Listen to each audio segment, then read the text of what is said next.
Muito bem, muito bem. Boa tarde. Oi, gente. Cristãos, patriotas, conservadores. Estamos aqui mais uma vez para fazer essa live. Eu me chamo Gilmar, tá? Então, aí resolvi fazer essa live para que eu possa falar, para que eu possa refletir junto com vocês diante de tudo que está acontecendo no mundo e em nosso país. Estava eu aqui rindo agora, rindo muito aqui do Marcelo Frazão, com aquele óculos dele. Ele ontem, no domingo, né, lá em Brasília, na live que ele fez, eu estava rindo do óculos, que ele só vendo para rir. De tanto que o óculos não ficava no rosto dele, ele tirava o óculos, colocava o óculos. E aí, eu ri. Mas estou aqui para falar um pouco com os cristãos, né? Diante de tudo isso, essa operação Storm que está para acontecer, que a gente tem ouvido, né? Aí eu tenho raciocinado o quê? Eu tenho raciocinado que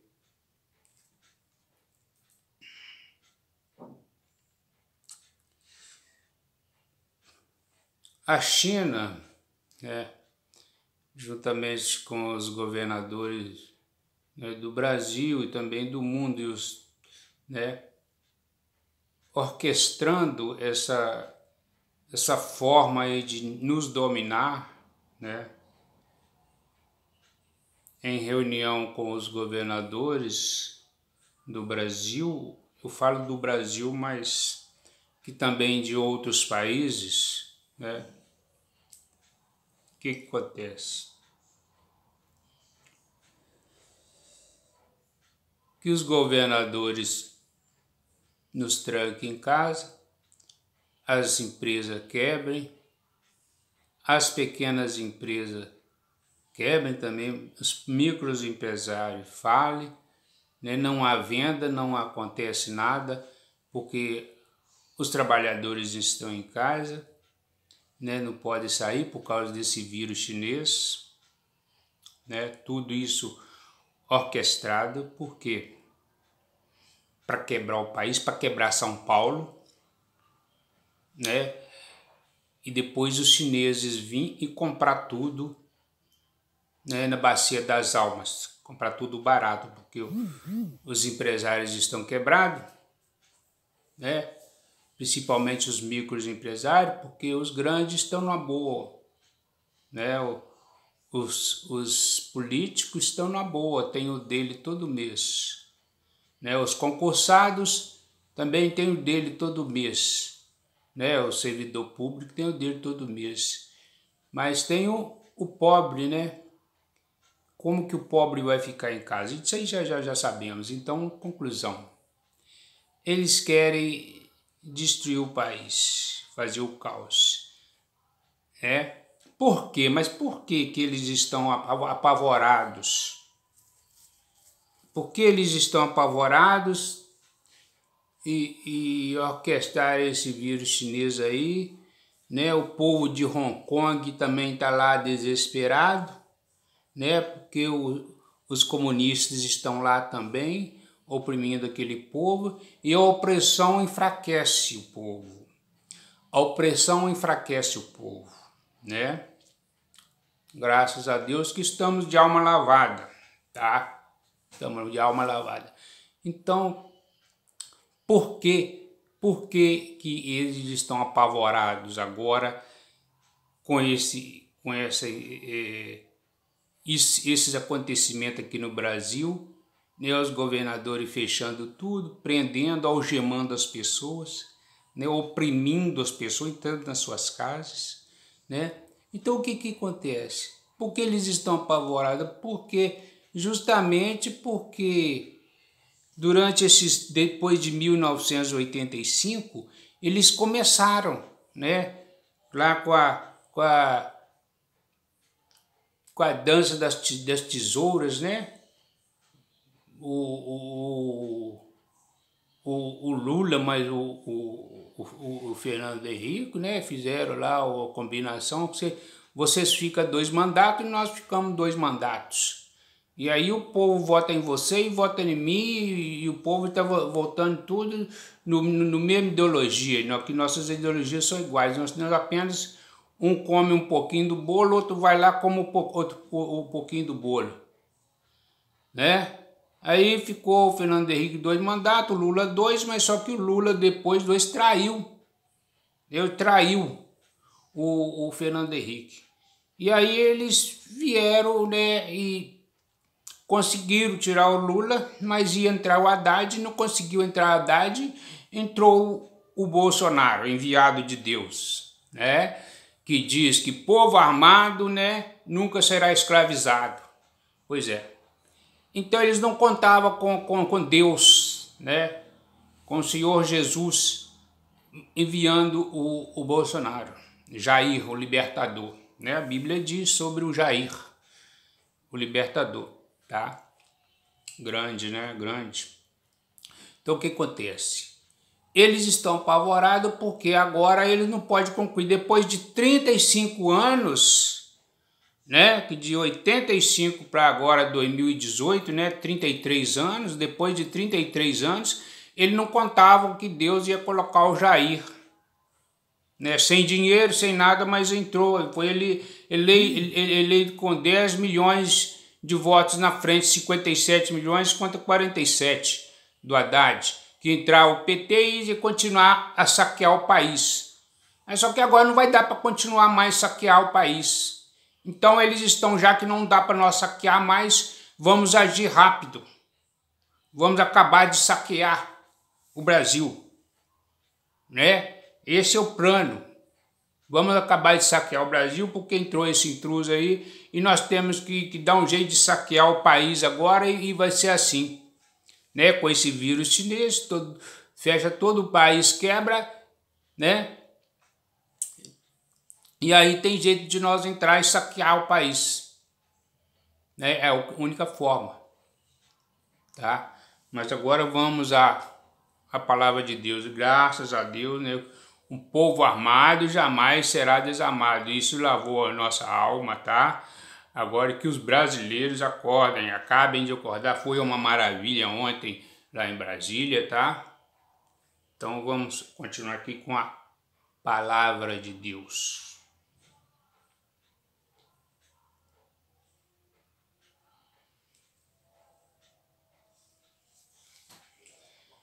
Vamos ver aqui na Bíblia, Salmo 33.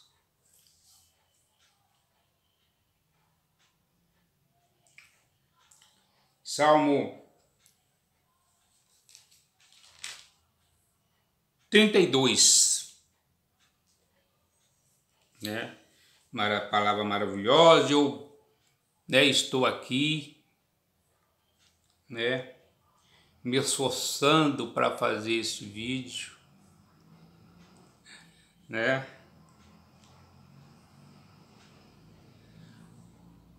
Amai ao Senhor, vós todos os que sois seus santos. O Senhor guarda os fiéis e retribui abundantemente ao que usa de soberba.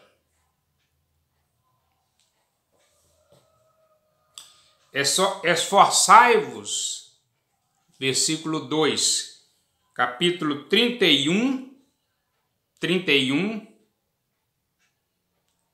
23, esse que eu disse. Amai ao Senhor, vós todos os seus santos. O Senhor guarda os fiéis e retribui abundantemente ao que usa de soberba. 24. Esforçai-vos e fortaleça-se o vosso coração, vós, todos os que esperais no Senhor. É uma live para cristão e para aquele que quer se tornar cristão também. Aí vamos para o Salmos 32. Eu penso que eu sou um péssimo comunicador, mas estamos aqui pela graça de Deus, pelo dom que Deus me tem dado. Aí eu estou aqui, não vou enterrar os meus dons, então por isso estou aqui fazendo essa live. Bem-aventurado aquele cuja transgressão é perdoada. O que eu vou falar aqui é muito importante. Muita coisa mais importante para mim, para minha vida, é a coisa mais importante que existe. Olha aqui. Bem-aventurado é feliz aquele cuja transgressão é perdoada e cujo pecado é coberto.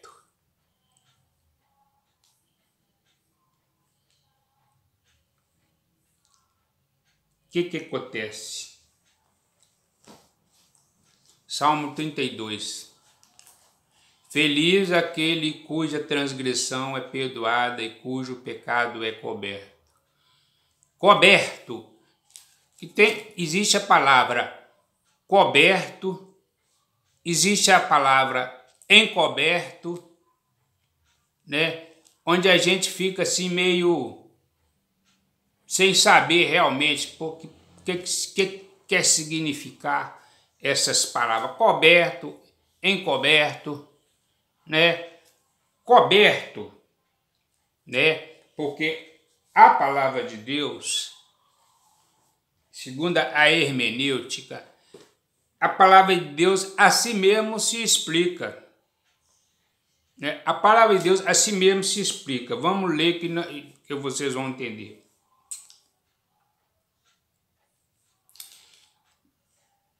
Bem-aventurado o homem a quem o Senhor não atribui iniquidade,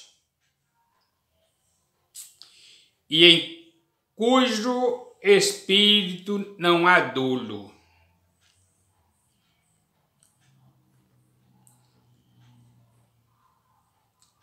Então vamos ver.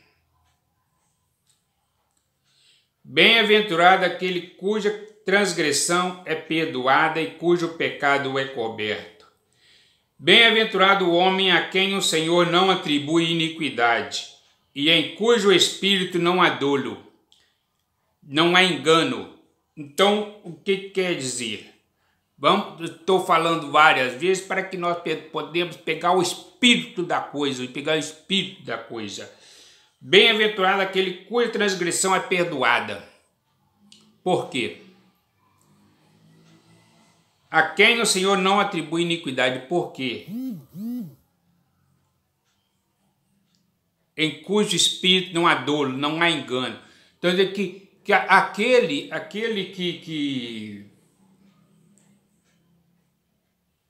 que não há engano, que ele é bem-aventurado aquele cuja transgressão é perdoada, cujo pecado é coberto. Tudo bem. Não consegui fazer vocês entenderem, eu também não cheguei no entendimento, não vamos chegar agora. No versículo 3, enquanto guardei silêncio, consumiram-se os meus ossos, pelo meu bramido durante o dia todo. Porque de dia e de noite a tua mão pesava sobre mim. O meu humor se tornou em sequidão de estio. Confessei-te o meu pecado e a minha iniquidade não encobri. Disse eu, confessarei ao Senhor a minha transgressão, e tu perdoaste a culpa do meu pecado. Pelo que todo aquele que é piedoso ora a ti, há tempo de se poder achar. No transbordar de muitas águas, estas a ele não chegarão. Né? Então, eu lendo esses 6, de 1 a 6, 32, de 1 a 6, né? Por quê?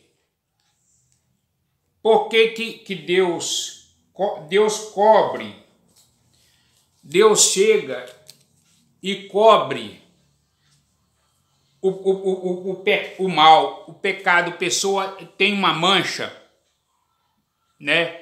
Tem uma mancha, Deus pega uma toalha, uma coberta e põe por cima daquela mancha. Quer dizer o quê? Para Deus nunca existiu aquele pecado, nunca existiu aquela mancha. Mas por quê? Por que essa pessoa é feliz? Porque ele não escondeu. Ele não escondeu, aqui está escrito: enquanto guardei silêncio, consumiram os meus ossos, pelo meu bramido durante o dia todo. Porque de dia e de noite tua mão pesava sobre mim. Porque enquanto a pessoa esconde o pecado, a mão de Deus pesa sobre ele, a consciência dele fica pesada, né? E diz aqui,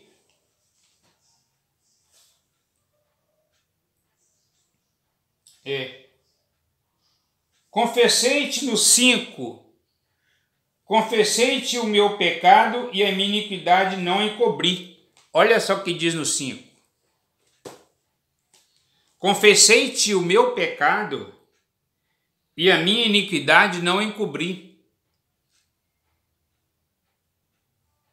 Né? Então, a minha iniquidade, no versículo 5.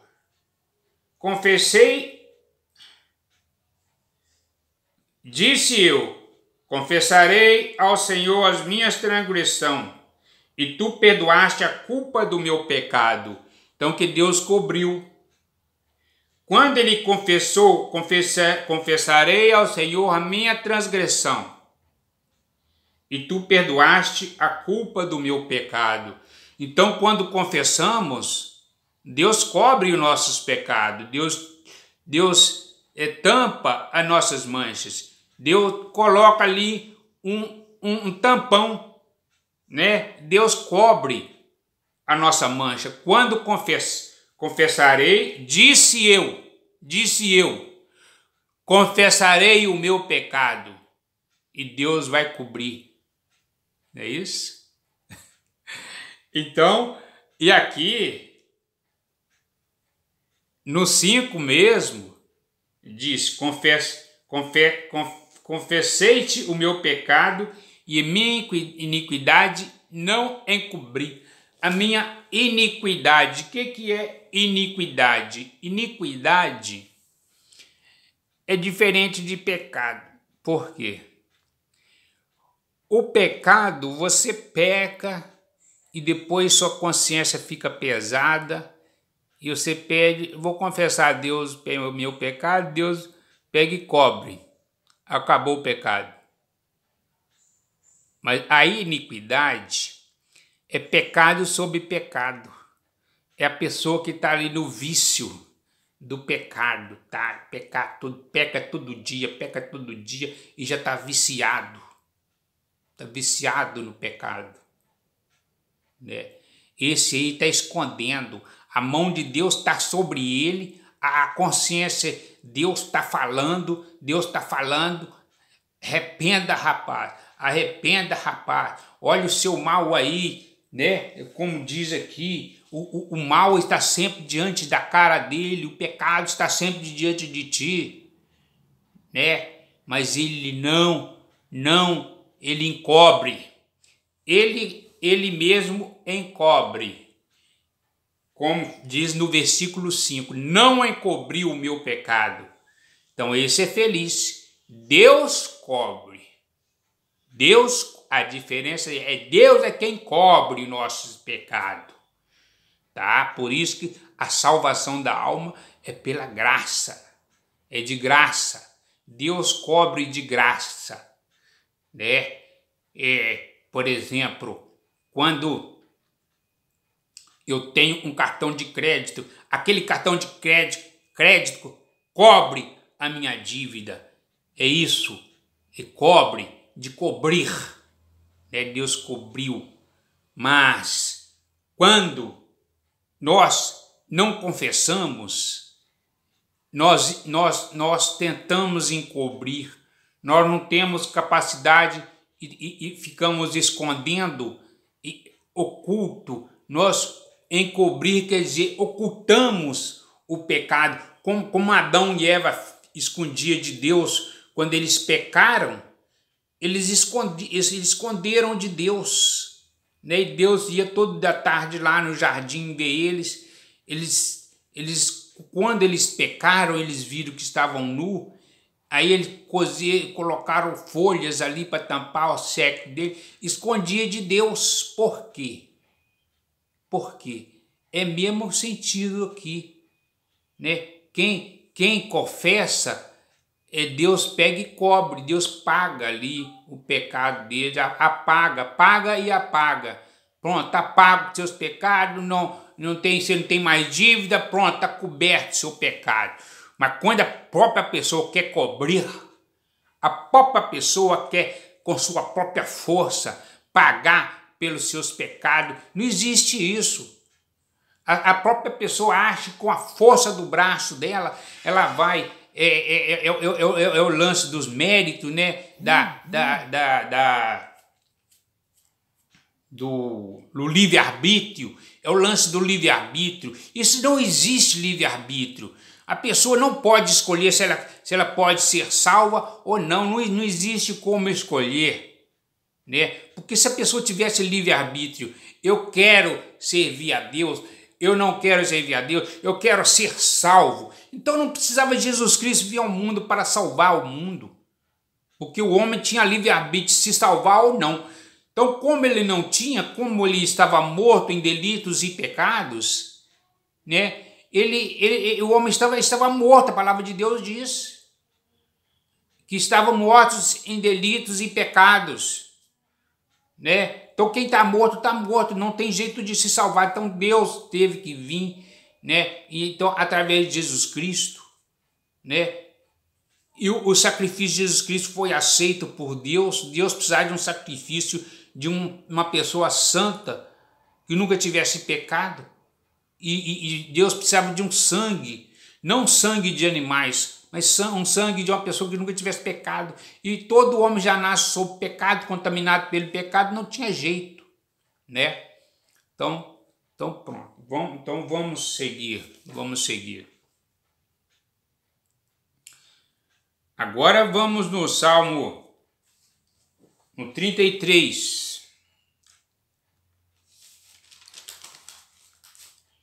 Vamos no Salmo 33.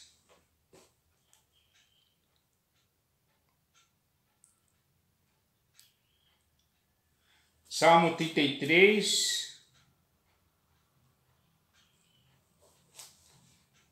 versículo 12. Salmo 33, versículo 12. Bem-aventurada é a nação cujo Deus é o Senhor, o povo que ele escolheu para a sua herança.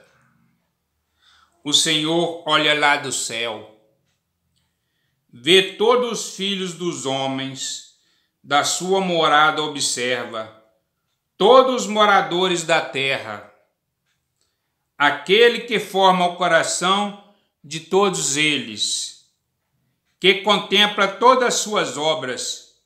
Um rei não se salva pela multidão do seu exército. Nem um homem valente se livra pela muita força. O cavalo é vã esperança para a vitória. Não pode livrar ninguém pela sua grande força. Eis que os olhos do Senhor estão sobre os que o temem, sobre os que esperam na sua benignidade, para os livrar da morte e para os conservar vivos na fome. A nossa alma espera no Senhor. Ele é o nosso auxílio e nosso escudo. Pois nele se alegra o nosso coração, porquanto temos confiado no seu santo nome. Seja a tua benignidade, Senhor, sobre nós, assim como em ti esperamos.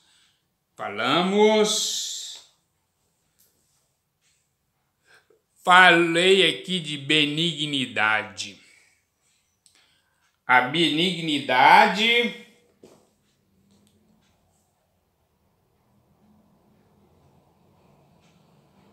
Salmos 33, 18. Eis que os olhos do Senhor estão sobre os que o temem, sobre os que esperam na sua benignidade, para os livrar da morte e os conservar vivos da fome. Na fome. Olha que interessante é a benignidade. E é disso que eu quero falar hoje para vocês. Benignidade, coisa importante. Desde quando eu falei no início deste vídeo, coisa mais importante da nossa vida, da minha vida, e quero passar para vocês também, tá? Isso que para mim é mais importante, que é passar para vocês também. Benignidade. Porque a nossa vida aqui nessa terra é um sopro. Nossa vida aqui é um sopro. Então eu quero falar benignidade. Isso é muito forte. Vamos então para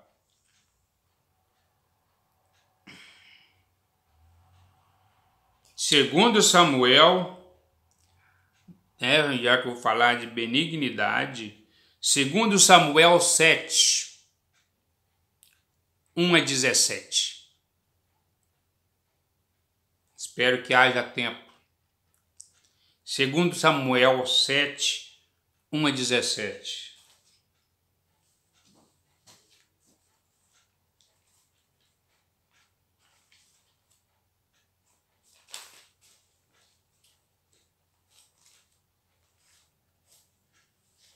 Achei. Segundo Samuel, aqui eu vou falar de benignidade. 7. Davi deseja edificar um templo ao Senhor. Ora, estando o rei Davi em sua casa, e tendo-lhe dado o Senhor descanso de todos os seus inimigos em redor, disse ele ao profeta Natã: Eis que eu moro numa casa de cedro, enquanto que a arca de Deus dentro de uma tenda.